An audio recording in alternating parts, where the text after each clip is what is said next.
पता नहीं मैं आजकल पास्ट की बातें क्यों करती रहती हूँ। पता नहीं पास्ट लाइफ की बातें करने का क्या भूत चढ़ा है मेरे ऊपर। कहाँ से शुरू करूँ। मुझे एक और इंसिडेंट याद आ रहा है। पिछली बार वीडियो में मैंने कुछ आपको बताया था। उस वक्त होली का टाइम था, बट अभी भी मार्चिंग चल रहा है, तो मैं कुछ और भी शेयर करना चाहती हूँ। बात ये है कि जब मैं छोटी थी, कितनी छोटी, 2-3 साल में जब बच्चे के दांत आ जाते हैं, टेम्परेरी टीथ आ जाता है, जिसको मिल्क टीथ भी कहते हैं। Temporary first set of teeth जो आता है, उस वक्त जब मैं नानी के घर थी, मेरी ग्रैंड माँ, नानी माँ के घर, तो वहाँ पे क्या हुआ कि मेरी माँ वहाँ अवेलेबल नहीं। उन दिनों में उस टाइम 2-3 साल के बच्चे का कितना दिमाग चल सकता है। मेरा दिमाग उस वक्त इतना नहीं चला कि कैंडीज़ नहीं खानी चाहिए। छोटी छोटी चॉकलेट्स आती थी उस टाइम पे, चॉकलेट्स नहीं कह सकते, कैंडीज़ कह सकते हैं। ट्रांसपेरेंट रैपर में लीची का स्वाद आता था, लीची का टेस्ट, मैंगो टेस्ट, बनाना टेस्ट, और भी कोई फ्रूट है, स्ट्रॉबेरी भी मिलता था। छोटे छोटे कैंडीज़ थे, और उन कैंडीज़ में घर मेरी नानी माँ के घर के पास में एक शॉप था, तो मैं 1 से 2 रुपये लेती थी, मुझे 1 से 2 रुपये मिलते थे और मैं कैंडीज़ खरीद लेती थी। बस टेस्ट, रंग बिरंगे कैंडीज़ मिलते थे, कलरफुल कैंडीज़ थे, और बस स्वीट शुगर फ्लेवर आता था, टेस्ट आता था। तो उस टाइम पे मैं अक्सर खाने लगी, और दांत को क्लीनिंग प्रॉपर्टीज़ कहते हैं ना, क्लीनिंग करवाने का थोड़ा सा भी होश भी नहीं रहता था मुझे। बेहोशी की हालत में बस मेरा, पता नहीं, मेरा वो 2-3 साल वाला जो फेज़ है ना, मुझे सही से याद भी नहीं होगा, बट मुझे इतना ज़रूर याद है कि मेरी माँ उस टाइम पे मुझे नानी माँ के घर छोड़कर गई थी कुछ टाइम के लिए, क्योंकि मेरी माँ ऑफिस में काम किया करती थी। Lower middle class family, I should से। बहुत ही मिडिल क्लास नहीं हूँ मैं, लोअर मिडिल क्लास कहूँगी, क्योंकि पैसे की बहुत मुश्किल थी, बहुत दिक्कत चल रही थी फैमिली में। बट जेनेटिक वाइट फैमिली है, बट लोअर मिडिल क्लास है। बहुत कॉन्ट्राडिक्शन लगेगा, but this is actually true.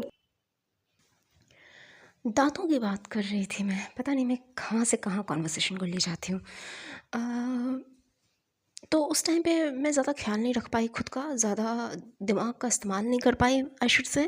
ज़्यादा दिमाग नहीं था, ज़्यादा कहते हैं ना कि हमेशा क्या सोचती रहती थी, 2-3 साल की थी, कुछ सोचा होगा, बस इधर से उधर अकेले। पता नहीं, मम्मा जब छोड़ के जाती थी नानी के घर कुछ टाइम के लिए, हर वीक कभी कभी आ जाती थी, कुछ ही दिनों तक हमने वक्त गुजारा था वहाँ पे। तो नानी माँ नाना के साथ मेरा कुछ टाइम स्पेंड हुआ था वहाँ पे। तो बस वही पुरानी 2-3 साल वाली यादें हैं उस टाइम पे। और उसके बाद फिर मम्मी आती थी, लेकर चली जाती थी। तो उस टाइम पे मेरे, जब मैं अकेले रह जाती थी, नानी माँ और नाना से जितना हो सकता था वो मुझे खाने पीने का ख्याल तो रखते थे, वो हमेशा इतना केयर कर देते थे। लेकिन ब्रश करते टाइम या क्लीनिंग अप करना, दांतों का केयर करना, मैं बहुत अच्छे से नहीं कर पाती थी। जब तक आप अच्छे से ख्याल नहीं रखोगे अपने दांतों का खुद, तो कोई एडल्ट भी आपके घर में है, कोई नानी माँ है, नाना है, बट आपको अपना ख्याल खुद ही रखना पड़ेगा। खुद बेसिक चीज़ तो तुम्हें खुद ही करनी पड़ती है। और 2-3 साल के बच्चे को भी ब्रश करना या क्लीनिंग अप, अपने माउथ और गम्स क्लीन अप करने आने चाहिए। तो उस टाइम पे क्या हुआ कि मेरे दांत धीरे धीरे, वहाँ के जो वाटर था, पता नहीं वहाँ के पानी में क्या कंटामिनेशन हो गया था अचानक। पहले तो ऐसा नहीं था कि वहाँ का पानी में कोई कंटामिनेशन, कोई क्या कहते हैं, पानी में कोई इन्फेक्शन फैल जाना, I should say, I don't know what to say, but पानी में भी कुछ केमिकल्स कह सकते हैं, या कोई सब्सटेंस का लेवल थोड़ा सा ज़्यादा था या कम था। कहता ना, कुछ का कंटामिनेशन पानी में हो जाता तो उसका भी इम्पैक्ट होता है दांतों पे, अगर आप वो पानी पी रहे हैं, या वो पानी, if you are drinking that water, a glass of water, a contaminated glass of water, या फिर कोई एलिमेंट या कोई substance, if there is a higher amount of any element or substance in ground water or in a hand pump, और कहते हैं ना कि चापाकल का पानी, या हम लोग यही बोलते थे कल का पानी, तो कल चलाकर जो पानी निकलता था वो a glass of water I used to drink when I was 2-3 years old। अभी जब इतने साल गुजर गए हैं, और पुरानी बातों को फिर से एक नए तरह के शब्दों को गढ़कर एक माला बनाकर बोलने में कोई फ़ायदा तो नहीं है, लेकिन मैं सोची आपसे शेयर किया जाए। काफ़ी लोग होंगे जो ये बात नहीं जानते होंगे, और जो जानते हैं वो भी मिस इन्फॉर्मेशन, कहते हैं ना, थोड़ी गलत जानकारियाँ अगर किसी के पास है तो जितनी बातें मैंने बोली हैं, अगर किसी को भरोसा हो तो भी, और किसी को यकीन हो तो, और नहीं हो तो भी, जितनी बातें मैंने बोली हैं आप तो, चाहें तो यकीन करें, आपके ऊपर डिपेंड करता है कि आप यकीन करें या ना। तो आज भी जब मुझे वो वक्त याद आता है जब मेरी माँ कुछ दिन के लिए आती थी, मुझसे मिलती थी, तो उस टाइम पे मेरे टीथ के इश्यूज़ बहुत ज़्यादा आ गए थे। वाटर कंटामिनेशन एक मेजर रीज़न था, और कैंडीज़ खाना, रंग बिरंगी चॉकलेट्स, रंग बिरंगे कैंडीज़ कहते हैं, फ्रूट वाली फ्लेवर की कैंडीज़ थी, बनाना, ऑरेंज, छोटी छोटी 1-2 रुपए में कैंडीज़, 50 पैसे की कैंडीज़ मिलती थी, उस वक्त 50 पैसा चलता था। तो वो उन कैंडीज़ को खाकर खुद को केयर नहीं कर पा रही थी। मम्मी वीक में कभी आती थी, या फोर्टनाइट 15-20 दिन में एक बार आ पाती थी, क्योंकि ऑफिस में, गवर्नमेंट जॉब तो था नहीं, प्राइवेट जॉब में थी। प्राइवेट जॉब में 10 घंटे बैठना पड़ता है कुर्सी पे 10 घंटा बैठो। और फिर मेरे बड़े भैया थे, वो भी रहते थे उस टाइम पे, वो भी स्कूल जाते थे, उनका भी ख्याल रखना पड़ता था। हम दोनों में 6-7 ईयर्स का डिफरेंस, 6-7 साल का डिफरेंस है मेरे और मेरे बड़े भैया में। तो फिर उस वक्त वो भी, उनकी भी उम्र टीनेज में ही पहुँचे थे। टीनेज में भी कहाँ, प्री टीनेज रहा होगा। मैं जब 2-3 साल की थी तो 7 साल, 10-11 साल के ही रहे होंगे, ज़्यादा उम्र नहीं रही होगी। और उस वक्त मेरी माँ आती थी, जाती थी घर से अपने मायके आना, तो बहुत मुश्किल होता था। मेरे पापा को भी बहुत ज़्यादा ट्रैवल करना पड़ता था, यहाँ से गांव जाना पड़ता था। मेरी माँ भी आती थी नानी माँ के यहाँ, जहाँ एक छोटी सी बहुत प्यारा सा, सुंदर सा एक गांव है, जहाँ मेरी माँ का जन्म हुआ था। तो वो वहीं मैं नानी माँ के पास जब मेरा बचपन गुजरा, तो भगवान का शुक्र है, शुक्रगुज़ार हूँ। और ये भगवान की कृपा है कि मेरी किसी तरीके से दोबारा, जो कहते हैं ना, सेकेंड सेट ऑफ टीथ जो है वो वापस आ गए। वो टीथ वापस तो आ गए सही तरीके से, बट कहते हैं ना कि आज भी वर्क इन प्रोग्रेस है, आज भी उस पर काम चल रहा है मेरा। तो एक दांत, तो जो सेकेंड सेट ऑफ टीथ में जो एक दांत थे, मैंने हाल फिलहाल में मैंने निकलवाया था। कुछ साल गुजर गए, 4 साल हो गए, 4-5 साल गुजर गए हैं एक्चुअली। 4 से 5 साल अगर गुजर गए हैं तो फिर वही बात है कि कुछ साल तो नहीं कह सकते, 4-5 साल बहुत लंबा वक्त होता है। एक दांत मैंने निकलवाया, और प्री मोलर, जैसे कैनाइन इंसीजर, जैसे हमने पढ़ा था ना साइंस की बुक में, कि सामने के जो दांत होते हैं उसको इंसीजर्स कहते हैं, कैनाइन कहते हैं, प्री मोलर्स एंड मोलर्स कहते हैं। तो प्री मोलर निकलवाना बहुत मुश्किल होता है। मैंने एक प्री मोलर निकलवा लिया, एंड पीछे की तरफ जो प्री मोलर होता है, बस एक प्री मोलर मैंने निकलवाया। एंड माँ की बहुत अच्छे से मुझे क्लीनिंग अप करवाने पे बहुत ज़्यादा ध्यान देती थी। गम्स का मसाज करना, gums massage is very necessary. Blood circulation तभी होता है, तभी एनिमल स्ट्रॉन्ग आते हैं। Animal strong breath, aromatic fragrance, खुशबू आती है, सांसों में खुशबू। कहते हैं ना कि आपको बहुत, यू विल फील बेटर, कहते हैं ना, जन्नत में रहने का एहसास हो जाता है अगर दांत और आपके माउथ बहुत क्लीनिंग आप ध्यान देते हो और क्लीन अप रखते हो, साफ़ रखते हो। मेरे हमेशा से यही था कि वहाँ का वाटर कंटामिनेशन एक मेजर इशू था। कल का पानी था, चापाकल का पानी, जो एक गिलास जब भी मैं ले लेती थी पानी, तो दांतों में जब वो पानी लग जाता था तो फिर वो बहुत मुश्किल था बच पाना। एलिमेंट, कोई भी एलिमेंट सब्सटेंस वाटर में हाई लेवल में हो, ग्राउंड वाटर में, तो उन बच्चों को जिनको भी ये समस्या हुई हो बचपन में, ग्राउंड वाटर कंटामिनेशन से अगर दांत आपके कभी ख़राब हुए हों, या उनको डैमेज हुआ हो, या उनको नुकसान पहुंचा हो, मेरी माँ के लिए बहुत मुश्किल वक्त था ये देख पाना कि किसी को यकीन नहीं हो रहा था। मेरी माँ को तो बिल्कुल यकीन नहीं हो रहा था कि इस बच्चे के दांतों क्या हो, भगवान ने इतना सा सब कुछ, शक्ल दिया है, हाथ पैर दिए हैं, और इसके दांत को अचानक क्या हो गया। जब मैं वापस वहाँ से नानी माँ के घर से अपनी माँ के पास, पापा के पास और भाई भैया के पास रहने आई, तो मेरी माँ ने यही नोटिस किया कि अचानक ऐसे कैसे दांत हो गया, ठीक रहना चाहिए।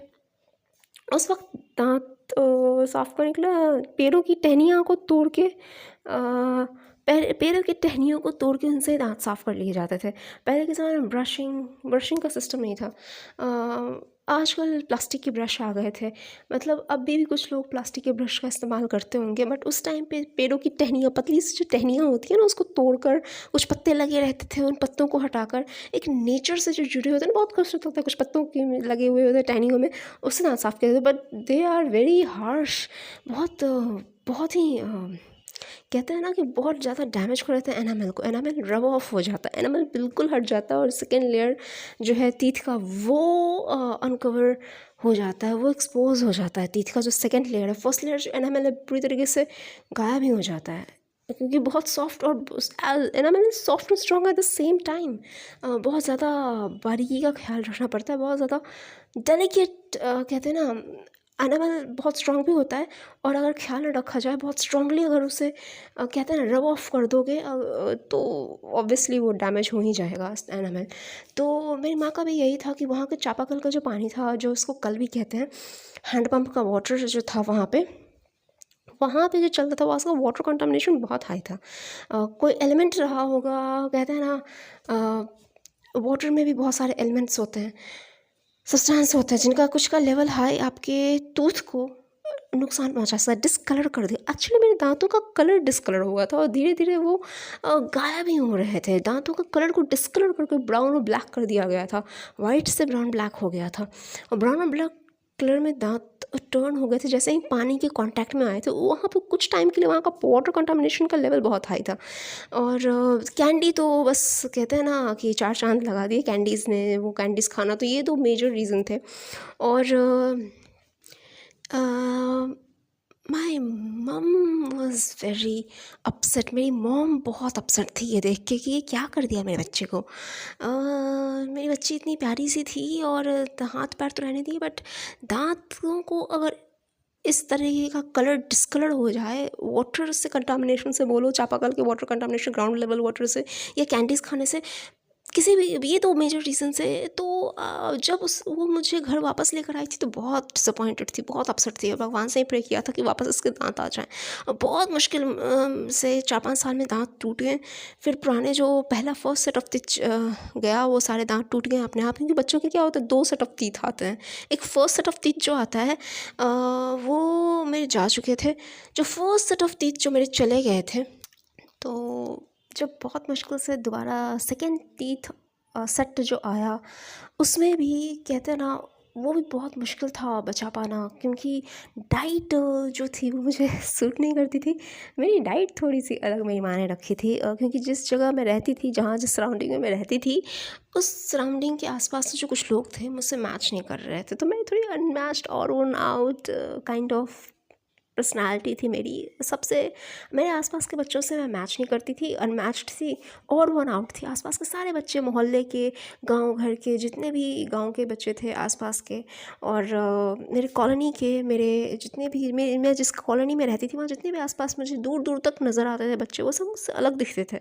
और मुझे हमेशा लगता था उनकी स्किन का कलर भेदभाव नहीं करना चाहिए, डिस्क्रिमिनेशन नहीं करना चाहिए, बट उनके स्किन का कलर और कम्प्लेक्शन बहुत अलग था।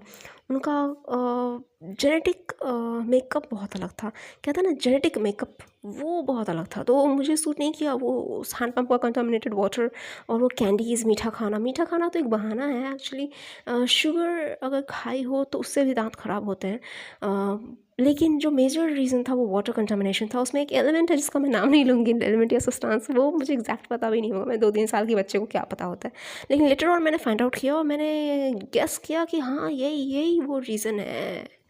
I am sure about it, यही वो रीज़न रहा होगा, क्योंकि मेरे दांत का डिस्कलर हो गया था, वो ब्राउन और ब्लैक टर्न हो गया था। मेरी माँ उस टाइम पे बहुत परेशान हुई थी, बिल्कुल भी भगवान से बस प्रे कर रही थी कि दूसरा सेकंड सेट ऑफ टीथ आ जाए, और वो सारे टूट गए। वो जो फर्स्ट सेट ऑफ टीथ था वो सारे टूट गए, और जो सेकेंड सेट ऑफ टीथ आया उसको मेंटेन करना बहुत मुश्किल हुआ फिर मेरे लिए, क्योंकि मेरी डाइट थोड़ी सी मुश्किल चल रही थी, गरीबी चल रही थी हमारी, तो डाइट नहीं चल पा रही थी ठीक से। बहुत मुश्किल से मेरी माँ पैसे बचा पा रही थी। 10 घंटे तक कुर्सी पे बैठती थी, सुबह से शाम तक परेशान रहती थी, घर आती थी, घर संभालो, बाहर संभालो, ऑफिस जाओ, एक और बच्चे को संभालो। 10-11 साल का मेरा भैया, वो भी एक बच्चा ही था, 10-11 साल में बच्चे ही होते हैं। 10-11 साल के था मेरा भाई, और उस वक्त वो भी बहुत मुश्किल से पढ़ाई कर पाता था, उसको भी मन नहीं लग रहा था, बहुत मुश्किल परेशानियों का सामना वो करता था। बट ऐसे पापा को भी ज़िंदगी बहुत टफ चल रही थी, बहुत मुश्किल ज़िंदगी चल रही थी मेरे पापा की। तो आफ्टर अ लॉन्ग टाइम मैं थोड़ा सा बेटर और लाइट फील कर रही हूँ। I am feeling light actually, जब मैं ये शेयर कर पा रही हूँ आपसे पुराने किस्से, कहानियाँ, और वो बातें जो मैंने कभी शेयर किसी से सोशल मीडिया पे नहीं की होंगी। तो इतनी लंबी कन्वर्सेशन आपसे हो गई मेरी। तो मैं यही बात बोलना चाहूँगी कि अगर सेकंड सेट ऑफ टीथ आ गए मेरे, तो ऐसा नहीं था कि मुश्किल ख़त्म हो गई थी, उसको मेंटेन करना बहुत मुश्किल था। और फिर मैंने एक दांत 4-5 साल पहले निकाला, 2021 के आसपास, 22 के आसपास मैंने 21-22 2021-22 के आसपास मैंने एक दांत, सिर्फ एक दांत निकलवाया। और उसके बीच में फिर धीरे धीरे वो हील हो गया। और फिर ऐसे ही अभी भी मैं उसमें कोशिश करती हूँ कि गम्स को हेल्दी रखने के लिए गम्स मसाज ऑन रहे, और इतना भी फुर्सत निकल जाए कि मैं अपने गम्स का ध्यान दूँ, दांतों का ध्यान दूँ। और दांतों का जो कहते हैं ना, दांतों का जो कंडीशन है, पहले आप खुद को देख पाओगे तो उसका कंडीशन अगर सही हो, तो मेरे टीथ की एनामल का कंडीशन सही हो, वाइट एनामल जो कहते हैं ना, मुझे हर चीज़ वाइट पसंद आती है, तो मेरे दांतों का जो वाइट एनामल है वो रीजनरेट हो। और अभी हो तो रहा है, बट नज़र न लगे, कहीं नज़र लग जाती है अगर बोल दो तो। वाइट एनामल रीजनरेट हो जाए तो बहुत अच्छी बात होगी। मैं आपसे ज़रूर शेयर करूँगी, अगर मेरा वाइट एनामल रीजनरेट हो गया वैसा ही जैसा स्ट्रॉन्ग था। मेरी माँ मेरे भैया का जो फर्स्ट ऑफ टीथ निकला था, बहुत स्ट्रॉन्ग एनामल था, वाइट एनामल स्ट्रॉन्ग, बहुत स्ट्रॉन्ग वाइट था, एकदम चमकीला। कहते हैं ना, दांत एकदम मोतियों जैसे, क्या मोतियों से कंपेयर नहीं करो, बट दांत इतने चमकीले थे ना, एकदम चमक, ग्लिटर था, glitter in teeth. Glitter in veins तो सुना होगा, नस नस में ग्लिटर है, बट ग्लिटर इन टीथ एक अलग ही बात थी। तो वो जो दांत अगर फिर से रीजनरेशन, अगर फिर से वापस से वो फिर रीजनरेट हो गया एनामल वैसे ग्लिटरिंग चमकीले, तो मैं आपसे ज़रूर शेयर करूँगी। फ़िलहाल मेरे जो दांत हैं अभी ओरिजिनल हैं, सेकंड सेट ऑफ टीथ हैं। पहले वाले बचपन में मैंने बताया ही, अभी 4-5 साल में निकल गए थे। और अभी जो original second set of teeth है मेरे,